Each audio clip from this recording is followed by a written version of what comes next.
And we welcome you back to Big Board Sports. Roger Weiland, Brian Mariano filling in for Chris Honorato. The big story, the benching of Eli Manning as Geno Smith will get the start Sunday against the Oakland Raiders. Paul Schwartz from the New York Post joins us. He covers the Giants and has been covering the G-Men for many, many years. Nobody does it better than Paul Schwartz, and he joins us here this morning on Big Board Sports 104.5 at Team ESPN Radio. Paul, Roger Weiland, Brian Mariano, good morning.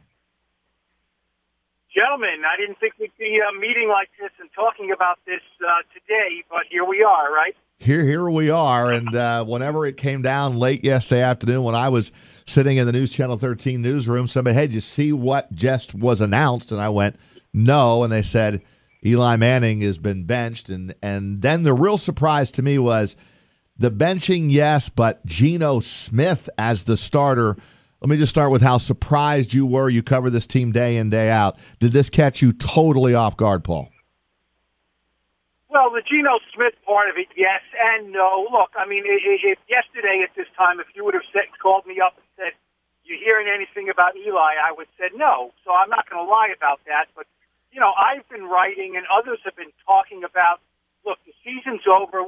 The Giants need to see a little bit what they can get in Davis Webb here. You know, is Davis Webb a viable option moving forward? It's hard to do that. How do you get Davis Webb in the game with Eli Manning starting? To me, Geno Smith is a waste of time. This is all about, is Davis Webb an option moving forward? The Giants are going to have the second or third pick in the NFL draft, and they're going to need to know, do we need to go after Sam Darnold or Josh Rosen, or are we going to, you know, sit with Davis Webb here? Obviously, they don't think Davis Webb is ready to play right now, so Geno gets, I think, will be one start at the maximum two, and then they're going to go right to Webb. Yeah, and if you're going to wait on Webb, then why don't you just keep Eli Manning in at quarterback? And the other major problem I had with this, Paul, was just how it was handled internally. You know, Jerry Reese doesn't say anything. John Mara's not even in the building when this all goes down, and it's Ben McAdoo telling Eli, and Ben McAdoo may not even have a job when this season is over. It surprised me at how it was handled with Eli Manning. Well, yeah, I agree, but you know what? There's no good way to handle a very, very difficult situation. This was not the best way to handle it, but at any point, if Eli Manning was going to be pushed aside for a quarterback who doesn't have the resume or the pedigree or, quite frankly, the talent of Eli, it was going to be a fairly ugly situation.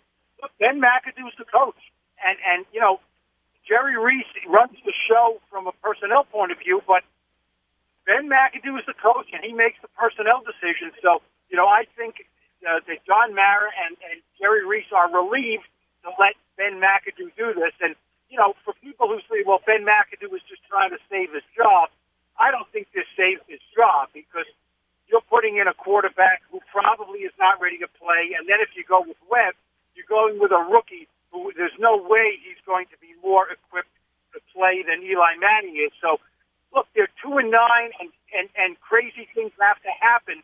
And I don't think this is necessarily the wrong thing to look at a different quarterback. I just think it's wrong to look at Geno Smith. Yeah, 100% on that, Paul. Paul Schwartz, New York Post, on the Giants' shocking announcement yesterday that Geno Smith will start at quarterback, and the 210-game streak for Eli Manning is over. John Mara had to sign off on this, right, Paul? Oh, no question. You know, John Mara signs off on everything that's a major decision. You know, the Giants made several transactions this past week, you know, signing linebackers, putting guys on IR. You know, that John Mara does not get involved with that. That's below his pay grade. But, you know, nothing is above his pay grade. And, you know, once Ben McAdoo thought of this, he ran it by Jerry Reese. You know, Jerry Reese did not say no way on this. Jerry Reese said, yeah, I think this makes sense. You know, then they bring it to John Mara. And, you know, there is always a separation of church and state, if you will, with the Giants. I mean, don't forget, you know, way back in 1993, after that season, George Young made the decision to cut Phil Simms. Wellington Mara, the owner, John's father, was dead set against it. But he did not step in and say, you're not cutting Phil Simms. He could have done that. He's the owner. And Wellington Alvin Mara was in the back of the room when they made the announcement that Phil Simms was getting cut with tears in his eyes, but he did not stop it. So the owner can stop this, but the Giants have a long history as ownership of letting the personnel people do the personnel deal. Paul, Brian Mariano in with Roger this morning. Have we seen the last of Eli Manning starting for the New York Giants? Oh, I would think so. I don't see how at this point. I mean, you have to look at the scenarios. Let's say Geno Smith is bad, which will not surprise anyone. Let's say Davis Webb starts the last 3 games and shows a couple of things, but clearly does not look ready for NFL football. So you say, well, Geno Smith's not the starter next year. He's a free agent. We're not going to re-sign him. Davis Webb is going to be on the team, but we can't hand him the reins just yet. We're going to have to draft the quarterback with the 2nd pick in the draft here, or the 3rd pick in the draft, and they do that. Now you go to Eli Manning and say, we want you on the team, and you're the starter. Eli Manning is not a dumb guy. He knows what happened when they drafted him, and they had Kurt Warner. It was just a matter of time before they pushed Warner aside to get Eli in the game. So I think at that point, Eli would probably ask to be traded. So I think it's a really, really far-fetched scenario to think that Eli is back with this team next year. So, Paul, I guess my question would be is why did the Giants wait so long? If they could have done this before the trade deadline, they were already out of it, not mathematically, obviously, but out of playoff contention. Why did they wait so long when they had the opportunity to trade Eli Manning? Well, they'll have just as much or maybe more opportunity to trade Eli Manning after this season.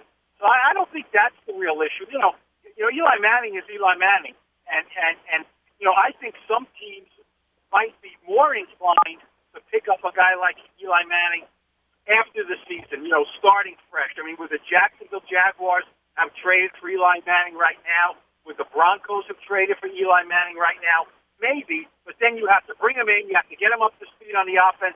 That puts the whole organization in complete disarray. So, there'll be opportunities. Teams will need quarterbacks at the end of this year, and so they wanted to wait till they were officially out of playoff contention. I don't think you wanted to do this too early. This is not a bad time to do it. As I've said, the bad thing, and I think this would have been more palatable, although still difficult for Giants fans, if they went right to Davis Webb. At least you could say, well, now we're getting a look at the future, except taking a look at a Jets has been. Paul Schwartz, we appreciate a few minutes reacting to what is the clear headline today, and that is the benching of Eli Manning with Geno Smith getting the start for the Raiders. Thanks, Paul. We appreciate it. Have a great day. Thanks, guys. Appreciate it.